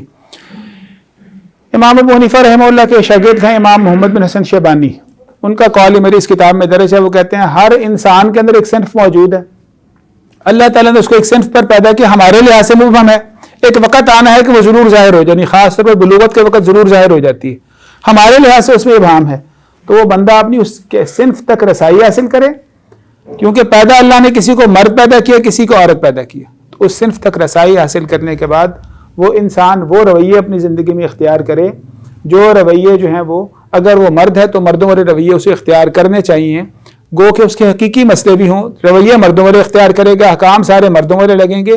اگر وہ ساری کوشش اس کے مطابق کرے کہ وہ مردوں والے کام کرے تو اس کے باوجود وہ عورتوں والے کچھ کام کر جائے، اس سے کنٹرول نہ ہو، تو اللہ کے ہاں وہ معذور ہی نہیں بلکہ اس کو زیادہ ڈبل اجر ملے گا۔ ایک انسان پھر بھی عورتوں جیسی آواز میں بات کر رہا ہے، اسے پوری کوشش کی، پہلے اس کو صنفی مسائل تھے، اس صنفی مسائل کو اس نے جائزہ لیا، وہ طریقہ جو آپ کو بعد میں ذکر کروں گا جس کے ذریعے اس نے فیصلہ کیا کہ اس کی اصل صنف کیا ہے، وہ مرد ہے کہ عورت ہے وہاں تک پہنچا، اور اس کے بعد اس نے پوری اپنی کوشش کی اور اس کے باوجود بھی وہ اس پر قادر نہیں ہوا کہ مرد ہو کر عورتوں جیسی آواز اس کی رہی، مردانہ آواز وہ حاصل نہیں کر سکا، تو ایسے انسان معذور ہے، اور ایسے انسان کا اللہ کے پاس اجر ہے، احکام اس پر سارے مردوں کے ہی جاری ہوں گے کیونکہ اس نے کوشش کی۔ اور اگر پتہ چلا کہ وہ عورت ہے تو اس کو عورتوں والے اپنے پورے احکام اپنے اوپر جاری کرنے چاہیے، کیونکہ ہر انسان کے ایک صنف واضح ہے۔ امام محمد بن حسن شیبانی کا آپ کو میں نے قول بتایا، اور یہ تمام مفسرین کے اقوال ہے کہ ہر انسان میں صنف واضح ہے، ہمارے لحاظ سے بھام ایک وقت آتا ہے جس دن واضح ہو کر جاتی ہے، تو اپنے ان احکام کو جاری کرے۔ جو مخنث حقیقی مسائل کا شکار ہو تو اس سے دین کا تقاضا یہ ہے کہ پہلے اپنا تشخص، اپنی شناخت کو واضح کرے، اور واضح کرنے کے بعد وہ احکام اس پر جاری کر دیے جائیں۔ یہ تو ایسا انسان معصوم ہے، اور ایسے انسان کے لیے شریعت میں حقوق بھی ہیں۔ جو معصوم بھی ہے، معذور بھی ہے، اس کے حقوق ہے، اس سے کوئی خاص حکم شریعت کا نہیں، بلکہ معذوروں کی طرح اس سے ہمدردی ہونی چاہیے اور اس کا علاج کروانا چاہیے۔ اور ہمارے معاشرے میں جو رویہ پایا جاتا ہے، سارا رویہ قابل اصلاح رویہ ہے۔ معاشرے میں رویہ یہ ہے، اللہ نہ کرے کسی گھر میں ایسی مشکل پیش آ جائے تو والدین ایسے بچے کو گھر سے نکال دیتے ہیں، اور بعد میں اس کو کچھ اور لوگوں کے سپرد کر دیا جاتا ہے، تو یہ کام ناجائز ہے، کیونکہ والدین کے لیے یہ بات جائز نہیں ہے کہ اپنی اولاد میں سے بعض اولاد کو تو صحت کی، علاج کی، سرپرستی کی سہولتیں دیں اور بعض کے لیے چھوڑ دیں۔ ان کی اولاد ہے، وہ جیسا بھی ہے، جو مشکلات ہیں اس کی، ان مشکلات کے ساتھ اس بچے کا یہ حق ہے کہ اس کو والدین کی طرف سے مکمل سرپرستی ملے جیسے باقی بچوں کو ملی۔ اگر ماں باپ یہ کام کرتے ہیں تو وہ گناہ کا کام کریں۔ کس لحاظ سے گناہ ہے کہ انہوں نے حق عدل کو چھوڑ دیا۔ اولاد میں عدل کرنا، اعدلوا بین اولادکم، یہ فرض ہے والدین پر۔ تو جو ماں باپ یہ کام کرتے ہیں، ماں باپ کا یہ رویہ غلط۔ جب معاشرے میں کچھ لوگ ماں باپ کو اس بات پر مجبور کرتے ہیں تو معاشرے کے ان لوگوں کا رویہ بھی غلط ہوا۔ وہ لوگ ہیں جو کہ گناہ پر لانے والے ہیں، یہ تعاون علی الاثم والعدوان والے ہیں جو ان کو برائی پر مجبور کر رہے ہیں۔ تو ایسے بچوں کے لیے انہیں اسی گھر میں رہنا چاہیے، ان بچوں کی مکمل سرپرستی، بلکہ جس طرح کوئی بچہ اگر مجبور ہو، بیمار ہو تو والدین اس کا زیادہ دھیان کرتے ہیں، تو اس کا زیادہ دھیان کرنا چاہیے۔ اور خاص طور پہ گرو کلچر میں ان کو بھیج دینا یہ بھی سراسر ناجائز۔ تو پاکستانی معاشرے میں جو سلسلہ چل رہا ہے یہ ٹھیک سلسلہ نہیں ہے، والدین کے حوالے سے بھی، معاشرے کے حوالے سے بھی، اور بعد میں ایک معاشرے کے اندر ایک نیا معاشرہ بسا لیا۔ میں بعض تفصیلات اگر موقع ملا تو آپ کو ذکر کروں گا۔ اللہ کے نبی صلی اللہ علیہ وسلم نے ان مخنث لوگوں کو عام لوگوں سے جدا کیا تھا جنہوں نے کوئی کوتاہی یا فسق یا گناہ کا ارتکاب کیا تھا۔ جو بچہ یا کوئی انسان کسی گناہ کا ارتکاب نہیں کرتا تو اس کو کیوں معاشرے سے جدا کر کے ایک علیحدہ معاشرے میں بھیج دیا جاتا ہے؟ ہمارے دین میں یہ ہے کہ ان کے مکمل عام انسانوں جیسے حقوق ہے، بلکہ عام انسانوں سے زیادہ ہیں۔ انہیں اسی اولاد والدین کے ساتھ رہنا چاہیے۔ دلیل آپ کو بتائی حق عدل کی دلیل۔ اس کے علاوہ جو ہے وہ ان کے تمام جو حقوق ہیں، اولاد کے سارے حقوق ان کو ملنے چاہیے۔ پھر ان کو اگر ایسے معاشرے میں بھیجا جاتا ہے جو گرو چیلا کلچر وغیرہ ہے، وہاں پر فسق و فجور کا رستہ وہ کمائیں گے تو غلط ناجائز ذرائع سے کمائیں گے، تو یہ ان کو تعلیم و تربیت ہی غلط دی گئی۔ اسلام میں وہ حرام ہے، جب باقی لوگوں کے لیے حرام ہے تو ان کے لیے بھی حرام ہے۔ کوئی مرد ہو یا عورت ہو، اس کو اپنی جو ہے صنفی چیزوں کو ظاہر کر کے اس کے بنا پر پیسے حاصل کرنا یا معذوری کے ذریعے ہمدردی حاصل کرنا، یہ ناجائز سی بات ہے۔ اس کے صحیح ذرائع موجود ہیں، ان صحیح ذرائع کو اختیار کرنا چاہیے۔ ایسے ہی ہے کہ کوئی انسان کہ جی میرے پاس تو اخراجات نہیں ہے، کوئی عورت یہ بات کہ اس بنا پر جو ہے وہ پیشے کا رستہ اختیار کرے اور کہ چونکہ اخراجات موجود نہیں ہے میری بھی مجبوری ہے۔ بے اخراجات موجود نہیں تو اس کا اصل ذریعہ یہ والا ہے کہ ان اخراجات کے حاصل کرنے کا شریعت نے جو طریقہ بتایا اس کو اختیار کرے، نہ کہ وہ گناہ کا یا رقص و سرود کا رستہ اختیار کر لے۔ تو یہ رستہ انہوں نے اختیار کیا، یہ رستہ بھی غلط، تو یہ پورا کلچر جو ہے وہ ان کے لیے درست نہیں ہے۔ اور ایسے لوگوں کے لیے یہ ہونا چاہیے حکومتی سطح پر کہ حکومت کو آغاز میں ان کے لیے جو ہے نا وہ تحفظ کے ادارے بنانے چاہیے، ان کو معاشرے کے کارآمد شہری بنانا چاہیے۔ حکومت کو یہ کام کرنا چاہیے کہ والدین پر پابند کرے کہ ایسے بچوں سے کوئی امتیاز نہیں کریں گے۔ اس قانون میں یہ بات موجود نہیں ہے، لیکن اس قانون کے اندر یہ بات آنی چاہیے کہ والدین جو ایسے بچوں سے ناانصافی کریں گے وہ والدین کو مجرم بنایا جائے، کیونکہ وہ شریعت کے بنیاد ہی خراب کر رہے ہیں، ساری بنیاد خراب گھر سے ہو رہی ہے۔ یا معاشرے میں جو لوگ والدین کو پریشان کریں گے انہیں مجرم بنایا جائے۔ ہمارے دین کے اندر یہ تعلیمات میں یہ بات موجود ہے۔ اللہ کے نبی صلی اللہ علیہ وسلم نے کہا جو آدمی بھی، سنن ابو داؤد میں حدیث ہے کہ جو آدمی کسی بھی انسان کو یا مخنث کہہ کر پکارتا ہے تو اگر یہ بات اس نے اس کو بلا ضرورت کہی ہے، بطور تان کہی ہے، تو یہ قابل حد سزا ہے۔ سنن ابو داؤد کے اندر ہے کہ اس کو 20 کوڑے مارے جائیں۔ تو ایسے آدمی کو اس کی شناخت کے اوپر شرمندہ کرنے کی وجہ سے ہمدردی کرنے کی ضرورت ہے۔ بلا ضرورت یہ بطور تان اگر کسی بندے نے دوسرے کو یا مخنث کہا، گو کہ وہ حقیقتاً ہو بھی تو تب بھی اس کو کہنا جائز نہیں ہے۔ اور اگر کوئی بندہ ایسے ہے تو پھر اس کو اس کے اصل جگہ پر پہنچانا چاہیے۔ تو میں آپ کو بتایا رہا تھا فقہی حکام میں بات یہاں سے شروع کی تھی، ٹرانسجنڈر کی 7-8 شکلیں ہیں۔ ان شکلوں میں سے ایک شکل خنثی کی آپ کو ذکر کی کہ خنثی کہتے ہیں حقیقی مسائل کے شکار کو، آگے پھر آپ کو مخنث کے بارے میں ذکر کیا. مخنث کی 2 قسمیں ہیں. پہلی قسم وہ ہے جو خنثی والی ہے. خنثی کے احکام کیا خاص ہوئے کہ خنثی کے لیے شریعت میں کوئی خاص حکم نہیں بلکہ ہمدردی زیادہ ہے اور ان کو گھروں کے اندر تحفظ ملنا چاہیے, حکومت کو ان کی سپورٹ کرنی چاہیے, معذوروں کے طور پر ان کو کوٹا دینا چاہیے اور ان لوگوں کے حقوق سارے معاشرے میں حاصل ہونے چاہیے. ہمارے معاشرے میں چونکہ ان کو حقوق نہیں ملتے, اس وجہ سے ایسے بے شمار لوگ جو ہے نا وہ مسائل کا شکار ہوتے ہیں اور پھر اس کی وجہ سے پھر ایسے بل آتے ہیں. آج اس بل کے آنے کی وجہ یا مغرب کا یہ بات کرنے کی وجہ یہ ہے کہ ہم نے ایسے خنثی لوگوں کو, یہ ایسے حقیقی مخنث لوگوں کو یہ والا حق نہیں دیا, ان کی ذمہ داری کو پورا نہیں کیا اور ان کو معاشرے سے علیحدہ نہیں کیا جا سکتا, کیونکہ اللہ کے نبی صلی اللہ علیہ وسلم نے معاشرے سے ان کو علیحدہ کیا تھا جنہوں نے گناہ کے طور پر شبہات کے جرائم کا ارتکاب کیا تھا. ان کو علیحدہ کیا تھا. جو بندے معصوم ہو کر دینی فرائض کو پورا کریں گے, نمازیں بھی پوری کر رہے ہیں اور شبہات سے ہر طرح بچنے کی کوشش کریں, ان سے نہیں ہو رہا وہ کوشش کریں, تو ان کو نبی کریم نے علیحدہ قتل نہیں کیا. مدنی معاشرے میں وہ رسول اللہ کے ساتھ ہی رہتے تھے. نہ علیحدہ کیا جا سکتا ہے, نہ گھر سے نکالا جا سکتا ہے اور نہ ان کو کسی خاص کلچر میں رکھا جا سکتا ہے, نہ وہ ہمدردی کے نام پر اپنا خاص کو ذریعہ معاش اختیار کر سکتے ہیں. یہ ساری باتیں ان پر دین کے احکام ویسے ہی قائم ہوتے ہیں. مخنث کی دوسری قسم یہ والی ہے جس قسم کے اندر جو ہے وہ ایک انسان میں حقیقی ایسا مسئلہ نہیں ہے لیکن صرف اس کے ذہن کے اندر یہ خیال ہے یا اس کی تربیت کا کوئی مسئلہ ہے یا اس کے ماحول کی ایسی کوئی مشکل ہے یا اس کو دوسرے بعض اوقات اچھے لگتے ہیں تو وہ اپنی حقیقت کے برعکس دوسری صنف کا مطالبہ کرتا ہے. یہ ارادی شبہات, پہلا ہوگا حقیقی شبہات اور دوسری ہوگی ارادی شبہات. تو مخنث کا لفظ دونوں پر بولا جاتا ہے, خنثی کا لفظ ایک پر بولا جاتا ہے, مخنث کا دونوں پر بولا جاتا ہے. تو ارادی شبہات کرنا یہ اسلام میں قابل حد جرم ہے. اسلام نے ارادی شبہات کو شروع سے روک دیا. قابل حد جرم کا مطلب یہ ہے کہ ایسا جرم ہے, یہ صرف گناہ نہیں ہے بلکہ یہ جرم ہے. جرم اور گناہ میں فرق یہ ہوتا ہے, ہر وہ گناہ جس کی سزا مقرر ہو جائے وہ جرم ہوتا ہے. بہت سے گناہ ہے نا, جسے جھوٹ بولنا گناہ ہے لیکن اس کی سزا نہیں, جس دن اس کی سزا مقرر ہوگی تو یہ کیا ہو جائے گا, جرم. اور جس جرم کی سزا رسول اللہ صلی اللہ علیہ وسلم نے بیان کر دی ہوگی تو وہ حد والی سزا ہو جائے گی اور جس کی سزا حاکم پر چھوڑی تو وہ کیا ہو جائے گی, تعزیر. تو یہ قابل حد جرم ہے. شبہات اسلام میں قابل حد جرم ہے اور اس کے بارے میں 8 یا 10 احادیث آتی ہیں. اللہ کے نبی صلی اللہ علیہ وسلم کا فرمان ہے, یہ بھی صحیح بخاری صحیح مسلم کے اندر فرمان ہے, لعن اللہ المتشبہین بالرجال من النساء. نبی صلی اللہ علیہ وسلم نے جو مردوں میں سے ایسے مرد جو شباہت کر کے عورتوں جیسا بنتے ہیں, اللہ کے نبی نے ان پر لعنت کی. تو یہاں تشبہ کا لفظ یہ بتاتا ہے لعنت کن پر کی گئی ہے. یہ حقیقی مشابہ لوگ نہیں ہیں, حقیقی مسائل کا شکار نہیں بلکہ تکلف والے. آپ کو بتایا نا جو تکلف یا ارادے سے یہ کام کریں گے. ایک مسلمان مرد یا عورت کا کام یہ ہے کہ وہ پوری کوشش کرے کہ اپنی صنف واضح کر کے اس کی طرف جانے کی کوشش کرے. اگر وہ نہیں کر پاتا تب اس کی مجبوری ہے, ورنہ ہر آدمی کو چاہیے کہ دوسری صنف کے ساتھ اپنے آپ کو اختلاط کی ہر شکل سے گریز کرے. تو جو انسان ارادی مشابہت کرے گا, مرد کرے یا عورت کرے, تو وہ دونوں ملعون ہیں. احادیث میں کہیں ان کو ملعون کہا گیا, کہیں نبی صلی اللہ علیہ وسلم نے کہا لیس منا من تشبہ, وہ ہم میں سے نہیں ہے جو مشابہت کرے. اور کہیں اللہ کے نبی صلی اللہ علیہ وسلم نے ارشاد فرمایا ثلاثۃ لا يدخلون الجنہ, 3 طرح کے لوگ وہ جنت میں جائیں گے ہی نہیں. تو یہ گناہ ایسا ہے, اس کے اوپر 3 طرح کی وعیدیں ہیں. 3 طرح کی وعیدیں ہیں. جو مشابہت کریں گے ان کی صنف کچھ اور ہے لیکن ان کا ذہن کہتا ہے کہ کچھ اور, یعنی کہ وہ آپ کو طبیعت نفسیات کی بات بتائی تھی نا کہ اپنے حقائق کے برعکس وہ اپنے ذہن کی بنا پر یا بچپن کی شناختی بنا پر کوئی اور اپنی صنف حاصل کرنا چاہتے ہیں یا ویسے رویے اختیار کرتے ہیں. تو یہ چیزیں جو ہیں یہ اسلام میں گناہ ہی نہیں بلکہ جرم ہے. اور 3 وعیدیں ان کے بارے میں ہیں. کیوں؟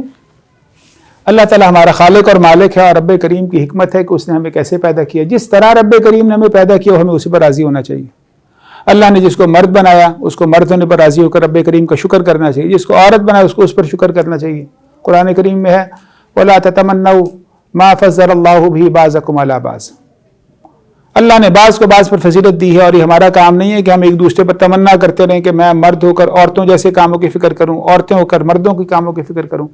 لِلرِّجَالِ نَصِيبٌ مِّمَّا اكْتَسَبُوا وَلِلنِّسَاءِ نَصِيبٌ مِّمَّا اكْتَسَبْنَا وَاسْأَلُوا اللَّهَ مِن فَضْلِهِ. یہ اللہ کا فیصلہ ہے اور اللہ کے فیصلے پر یقین ہونا چاہیے.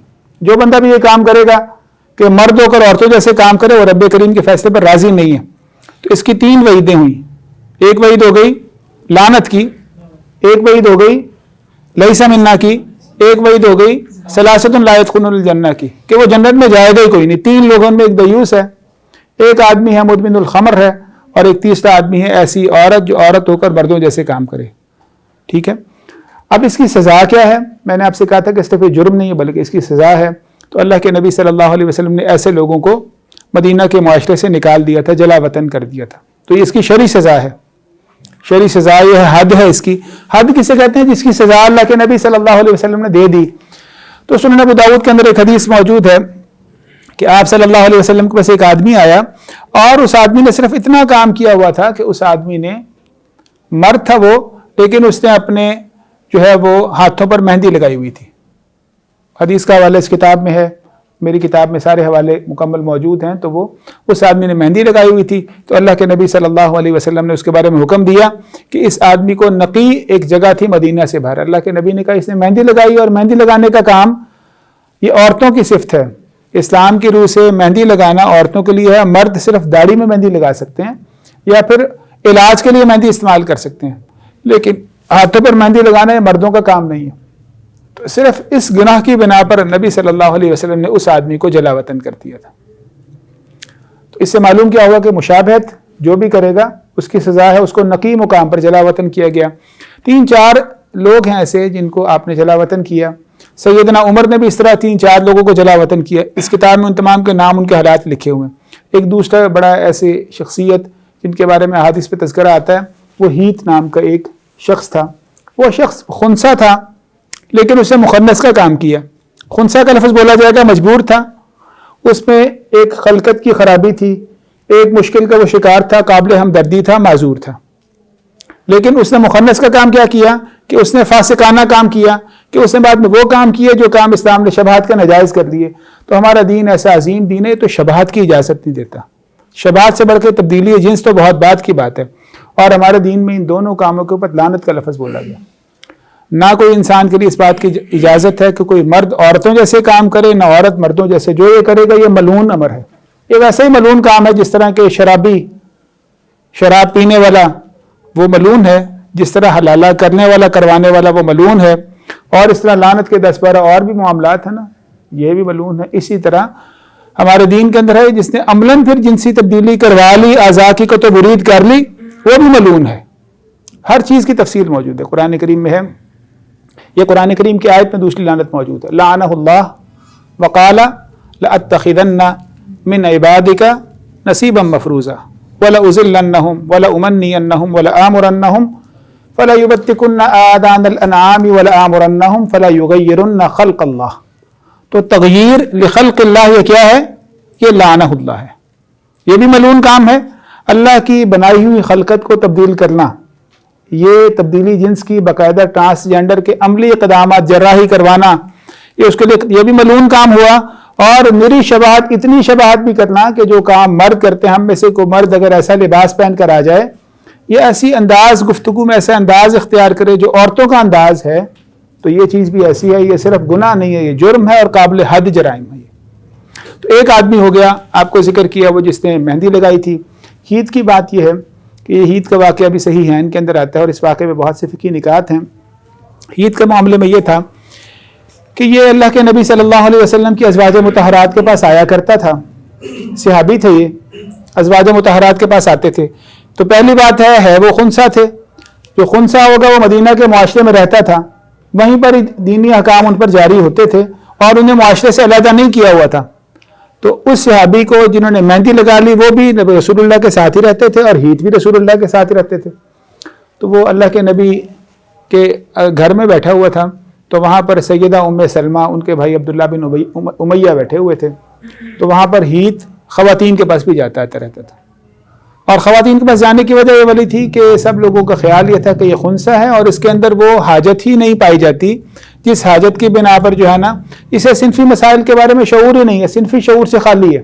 جو قرآن کریم میں آتا ہے نا، من غیر اولی الاربۃ من الرجال، کہ عورتیں کن سے اپنی زینت کو چھپائیں گی؟ عورتیں اپنی زینت کو ظاہر کر سکتی ہیں، ان بچوں پر بھی ظاہر کر سکتی ہیں جو بچے جو ہیں وہ جن کے اندر صنفی شعور ہی نہیں ہے. جب ان میں صنفی شعور ہوگا تو لوگوں کا، صحابہ کرام کا، ازواج مطہرات کا خیال یہ تھا کہ ہیت جو ہے نا غیر اولی الاربہ میں سے، اس میں صنفی شعور نہیں، خنثی ہے. تو وہ آتا تھا، خواتین کے پاس بیٹھا کرتا تھا. تو اس نے ایک دن یہ بات کہی، جب طائف کی جنگ کا معاملہ تھا، اسے ایک دن پہلے وہ آیا، سیدہ ام سلمہ کے پاس بیٹھا تھا ام سلمہ کے بھائی عبداللہ بن امیہ بیٹھے ہوئے تھے وہاں پر، تو اس نے عبداللہ بن امیہ کو ایک بات کہی. اس نے کہا عبداللہ کل اگر اللہ تعالیٰ نے ہم مسلمانوں کو طائف پر فتح دے دی تو پھر آپ نے یہ کام کرنا ہے کہ میں تمہیں ایک لڑکی کے بارے میں بتاتا ہوں، وہ طائف پہ خاتون ہے، اس کا نام بادیہ بنت غیلان ہے. وہ لڑکی کو تم نے حاصل کرنے کی کوشش کرنی ہے. اور پھر اس نے اس عورت کے نسوانی حسن کے تذکرے کیے. کن کے سامنے؟ ہیت نے تذکرے کیے سیدہ ام سلمہ کے سامنے، ان کے بھائی عبداللہ بن امیہ کو بتایا. اللہ کے نبی صلی اللہ علیہ وسلم نے یہ باتیں سن لی. تو اللہ کے نبی صلی اللہ علیہ وسلم نے ان باتیں سننے کے بعد اس آدمی کو ہیت کو جلا وطن کر دیا. تو اس سے کیا پتہ چلا کہ جو آدمی بھی مردوں میں رہ کر مرد ہو کر عورتوں کی باتیں کرے گا، عورتوں کو دوسروں کی باتیں بیان کرے گا، اب اس کا جرم کیا تھا؟ جس جرم کی بنا پر اس کو بھی باہر نکالا گیا، جلا وطن کیا گیا. اس کے جرم کے بارے میں علماء کرام میں تفصیلات ہیں. 3 جرم اس کے بیان کیے جاتے ہیں ہیت کے. تو یہ وہی ہے جس کے بارے میں حدیث میں آپ نے واقعہ سنا ہوگا. اس نے کہا کہ یہ بادیہ جو ہے نا وہ جب آتی ہے تو اس طرح آتی ہے، 4 بل ہیں، جاتی ہے تو اس طرح جاتی ہے. اور بھی اس نے نسوانی حسن کی باتیں ایسی ایسی کی جو نبی صلی اللہ علیہ وسلم سن لی. موطا امام مالک کے اندر موجود ہیں. میں نے اپنی اس کتاب میں بھی وہ ذکر کیے ہیں کہ وہ خالص ایسی باتیں تھیں جن کو صنفی شعور ہوتا ہے، انہیں پتہ ہے. جیسے بچوں کو عام باتوں کا تو پتہ ہوگا، لیکن بچے اگر صنفی باتیں بتائیں کہ فلاں عورت میں یہ بات ہے، فلاں مرد میں یہ بات ہے، تو وہ بچے بھی اس وقت غیر اولی الاربا نہیں رہیں گے. تو ہیت کے بارے میں جو تاثر تھا، تو ان کے جرم کی تفصیل یہ ہے. علماء کرام نے باتیں لکھی کہ اس کا پہلا جرم یہ تھا کہ وہ تاثر یہ دیتا تھا کہ اسے صنفی شعور نہیں ہے. لیکن اسے تو صنفی شعور تھا. جب اسے باتیں بیان کی تو ان باتوں سے معلوم ہوا کہ وہ صنفی معاملات کے بارے میں آگاہی رکھتا ہے. اور جب اس نے خوبیاں عبداللہ بن امیہ کو بیان کی تو خوبیاں بیان کرنے کا پتہ چلا کہ یہ جو ہے یہ تو صنف سے آگاہ نہیں ہے، بلکہ اس نے لوگوں کو مغالطہ دے رکھا ہے. تو پہلی اس کی خرابی یہ ہوئی کہ وہ لوگوں میں تاثر کچھ اور دیا ہوا تھا، جبکہ حقیقت میں وہ اولی الاربا میں تھا، وہ شعور رکھتا تھا. تو یہ ابہام دے کر اختلاط کا رستہ اس نے کھولا ہوا تھا. یہ پہلا جرم ہے. صنفی ابہام کا تاثر دے کر اس نے مرد و زن میں اختلاط کا رستہ اور یہ آغاز کیا ہوا تھا. تو یہ ابہام کا تاثر دینا یہ پہلا جرم تھا. دوسرا جرم یہ والا تھا کہ ہمارے دین کے اندر یہ بات بھی ہے کہ کسی عورت کے لیے یہ بات جائز نہیں ہے کہ کسی اپنے مرد کے سامنے، محرم رشتہ دار کے سامنے دوسری عورت کا تذکرہ کرے. نبی صلی اللہ علیہ وسلم نے کہا لا تباشر المرأة المرأة، کوئی عورت دوسری عورت کے ساتھ اتنی زیادہ قریب نہ ہو اور اس کے بعد اس کے سامنے وہ یہ کام کرے کہ اپنے شوہر کے سامنے اس عورت کے تذکرے کرے، اس کے حسن کے تذکرے کرے. تو آپ صلی اللہ علیہ وسلم نے کہا کأنہ ینظر الیہا. اب جب شوہر کے سامنے یا بھائی کے سامنے کوئی عورت تذکرہ کرے گی تو اس کو ڈرنا چاہیے اس بات سے کہ وہ محرم اس کا رشتہ دار جو ہے اس عورت کے بارے میں وہ ساری باتیں اپنے تصور خیال میں لا رہا ہے کہ ویسے ویسے وہ عورت ہے.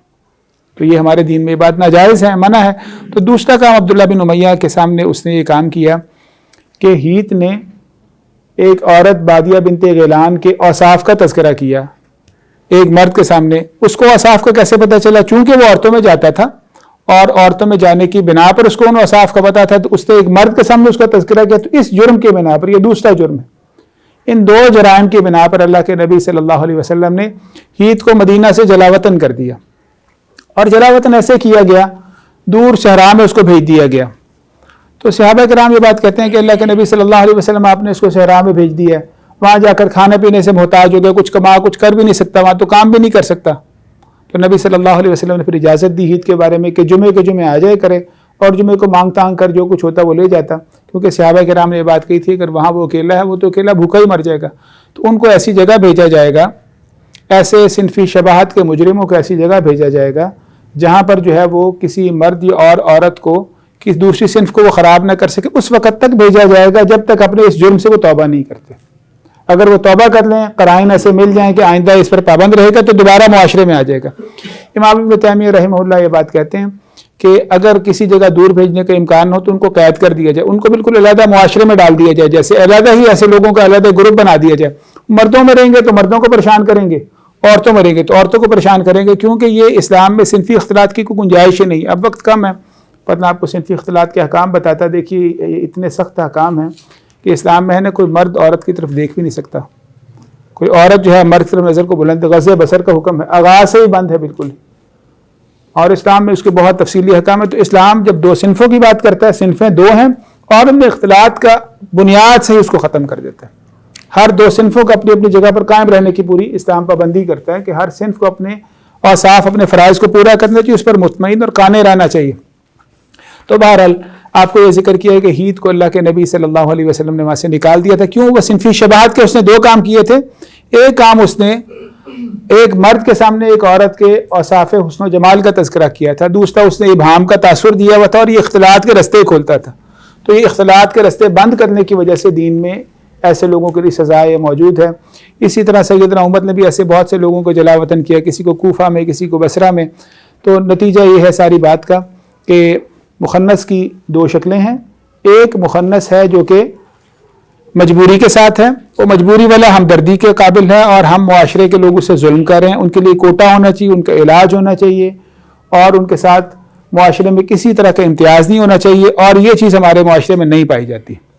اور دوسرے مخنث وہ ہیں جو کہ حقیقی ان کو مسئلہ کوئی نہیں، صرف ان کے ذہن کے مسائل ہیں، تو ذہن کے مسائل قابل حل ہیں، ان ذہنی مسائل کو حل کرنا چاہیے۔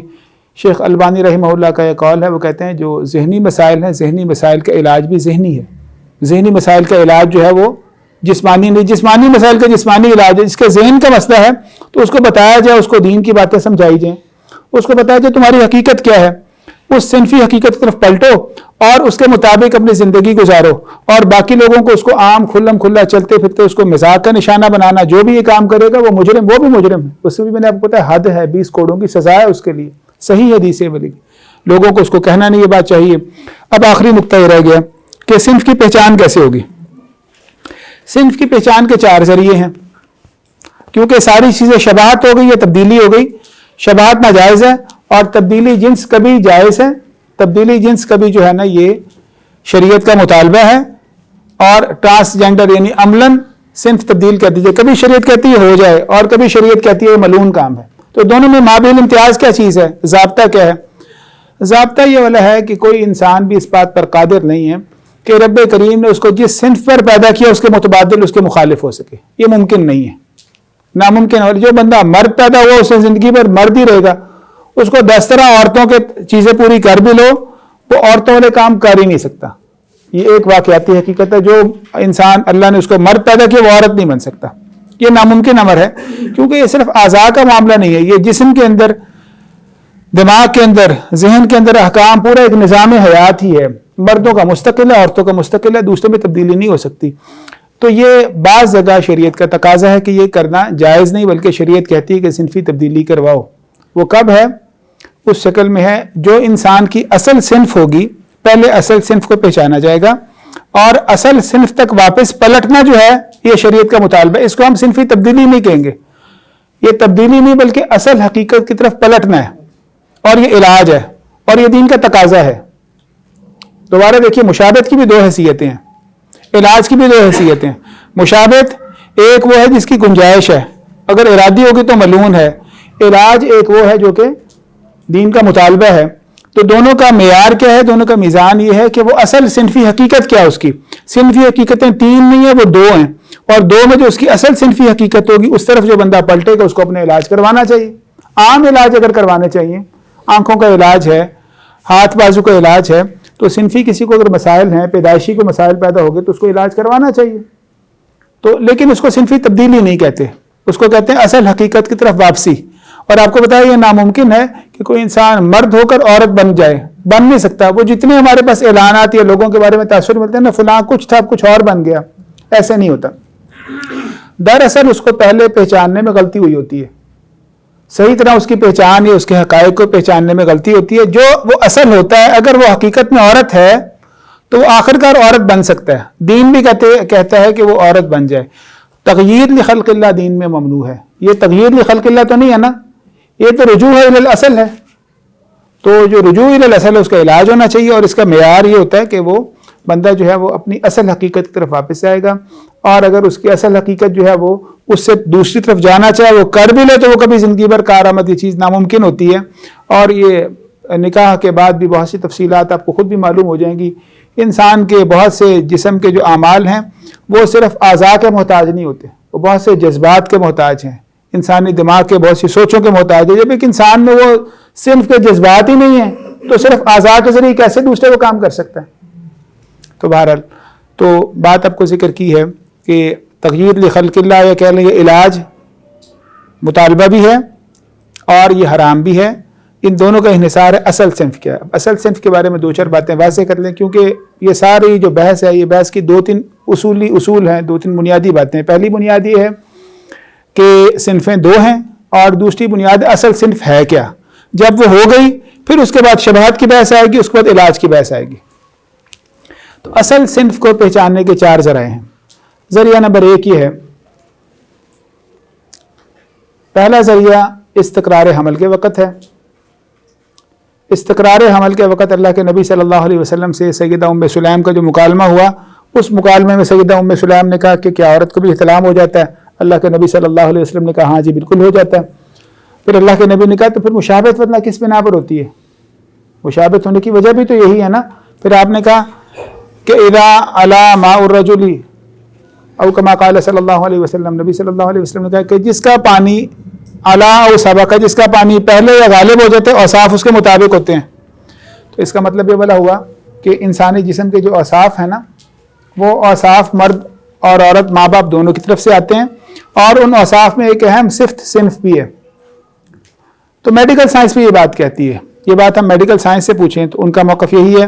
آج بایولوجی یہ بات کہتی ہے کہ ہر انسان مرد یا عورت ان کا بنیادی سیل ہی مختلف ہیں. ہر سیل سے ہی فرق ہے. انگلی کے سیل ہو گئے, ناخن کے سیل ہو گئے, بالوں کے سیلز ہو گئے. ہر انسان میں کروڑوں خلیے موجود ہوتے ہیں. تو وہ جو خلیے ہر انسان کے اندر موجود ہیں, مردوں کے خلیے ہی علیحدہ ہیں, عورتوں کے خلیے ہی علیحدہ ہیں. اور وہ خلیات جو ہے نا میڈیکل سائنس کہتی ہے کہ پہلے دن ان کا تقرر ہوتا ہے. جب پہلے دن ٹیسٹ ٹیوب بیبی کا فیصلہ کیسے کرتے ہیں؟ پہلے دن سے فیصلہ کرتے ہیں کہ یہ لڑکا ہوگا یہ لڑکی ہوگی. اس کا فیصلہ میڈیکل سائنس میں پہلے دن سے ہوتا ہے. تو ہمارے دین کے اندر بھی یہ تصور موجود ہے. اللہ کے نبی نے کہا جس کا پانی دوسرے پر غالب آ جاتا ہے تو اس کے مطابق مشابہت ہوتی ہے. یہاں ایک اصولی بات کی گئی ہے, صنف کا تذکرہ اس میں نہیں ہے. تو میڈیکل سائنس یہ کہتی ہے کہ ہر انسان میں کروموسوم ہوتے ہیں اور 46 کروموسوم ہوتے ہیں. 23 ماں کی طرف سے آتے ہیں, 23 باپ کی طرف سے آتے ہیں, اور 23واں صنف کے بارے میں ہوتا ہے.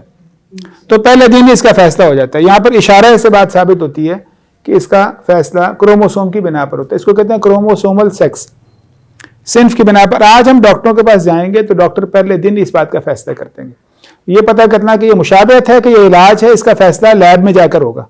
لیب میں کسی ڈاکٹر کو دیں گے, ڈاکٹر کہتے ہیں کہ مردوں کے کروموسوم ہی علیحدہ ہیں, ایکس اور وائی کروموسوم کا ہی فرق ہے, شروع سے ہی فرق ہے.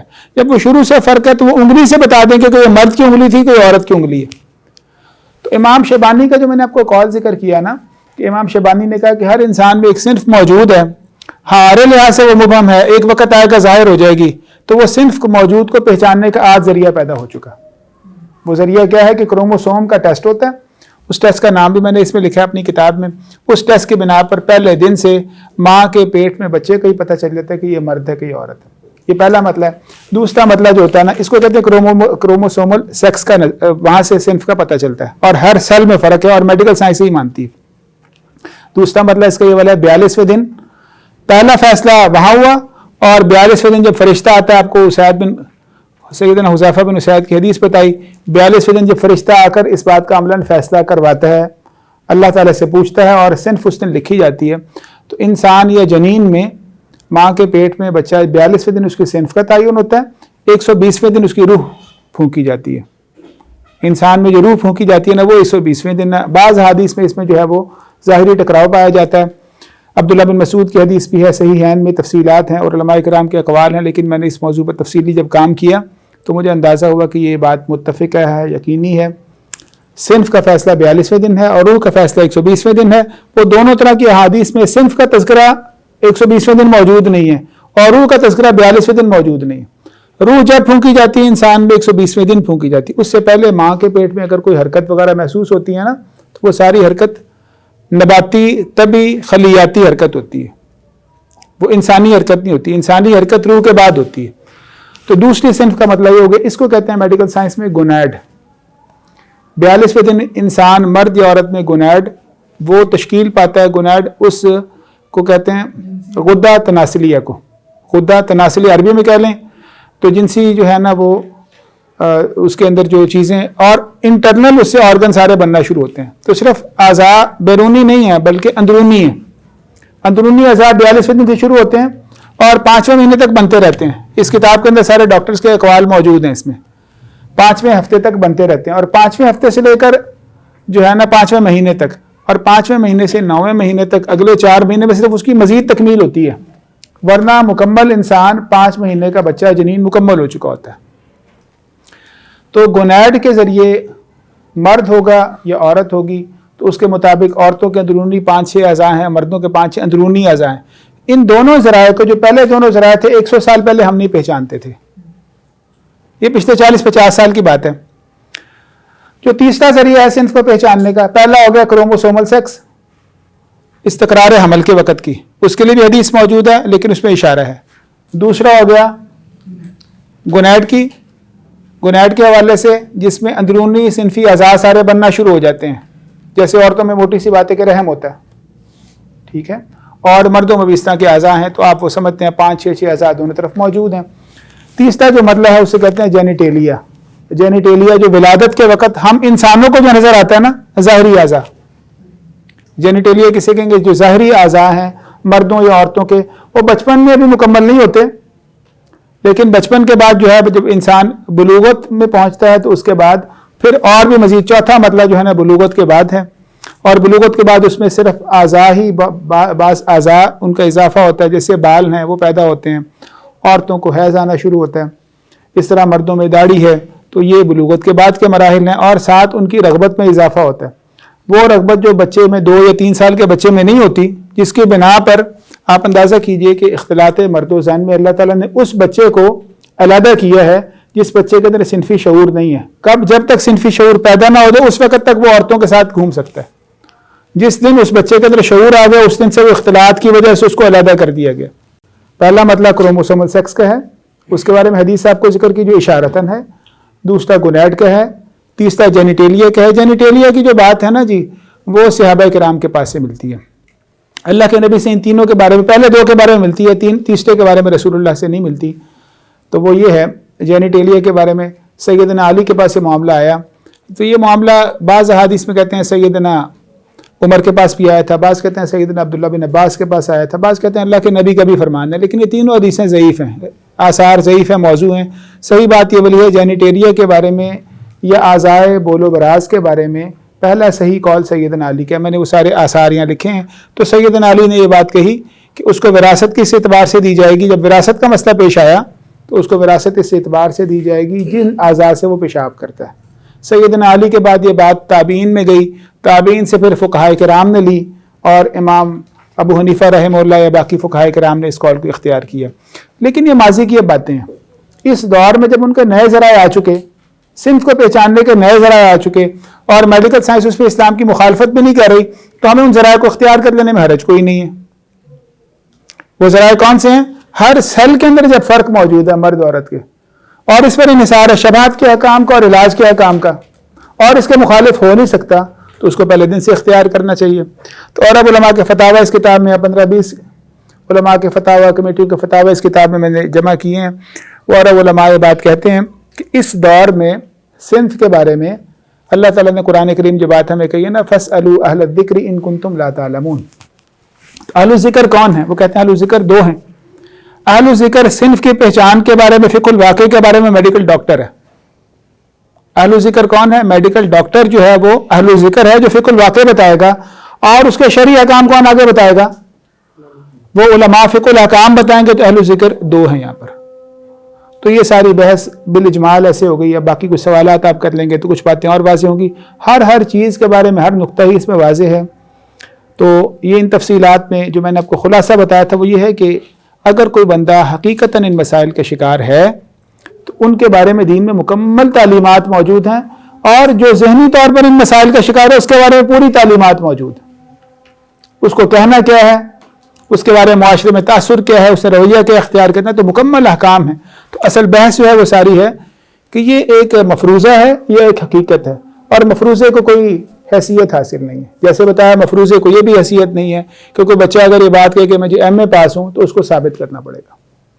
ایسا نہیں ہے کہ میرے سوچ لینے سے کوئی بندہ سوچے کہ جی میں فلاں ہوں اور پورا معاشرہ پیچھے لگ جائے، جی یہ سوچ رہا ہے اس کو اس کے مطابق حقوق دیے جائیں. تو یہ حقوق کا منمانی تصور جو ہے خالق کی باری آتی ہے تو یہ ظلم کرتے ہیں.